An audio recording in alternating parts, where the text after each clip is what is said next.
திருவாதிரை சுவாதி நட்சத்திரம் 2026 அது ஒரு விதமான ஒரு நிலை ஏற்படும்.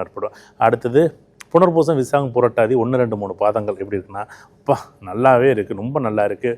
பணம் சம்மந்தப்பட்டது, சொத்து சம்மந்தப்பட்டது, வீடு வண்டி வாகனம், திருமணம் சம்மந்தப்பட்டது, வேலை சம்மந்தப்பட்டது, இது ஒரு விதமான நிலைப்பாடு இருக்குது.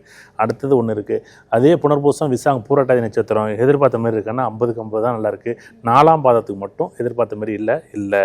அடுத்தது பூசம் அனுசம் உத்திரட்டாதி நட்சத்திரம், இந்த 3 நட்சத்திரத்துக்கும் 2026 பேசாமல் நீ இருந்தால் போதும், நீ எதுவுமே பண்ணாத, நீ பேசாமல் இருந்துக்கிட்டு கையெடுத்து கும்பிட்டுக்கிட்டு எதுவுமே புதுசாக எதுவும் பண்ண முடியாது.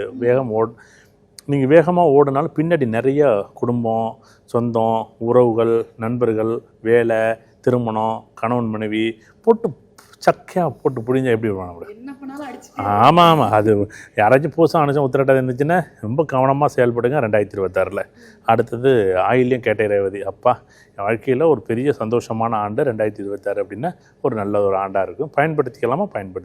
இது 27 நட்சத்திரத்துக்கும் இப்படி நாங்கள் ஒரு கணக்கு பொதுவாக இந்த கணக்கு நான் பதிவு பண்ணாலோ, சாந்தேவி பதிவு பண்ணாலும், உமாவங்கட்டோ, சத்யாவோ, சாந்தகுமார் சார் யார் பதிவு பண்ணாலும் இது ஒரு இப்படி தான் இருக்கும் அப்படிங்கிறது. இப்போ உங்களுக்கு போட்டாலோ யாருக்கு போட்டாலும் இப்படி ஒரு கணக்கு இருக்குமான இருக்கும்.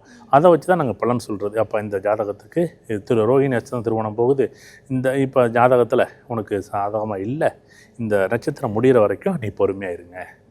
இது ஒரு கணக்கு.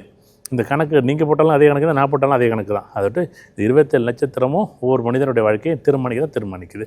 நல்லா இருக்கும்போது வேகமாக போங்க, நல்லா இல்லாதப்போ பொறுமையாக போங்க. அவ்வளோதான் விஷயம். 2026 மொத்தம் 27 நட்சத்திரத்துக்கு பலன்கள் இவ்வளோ தான்.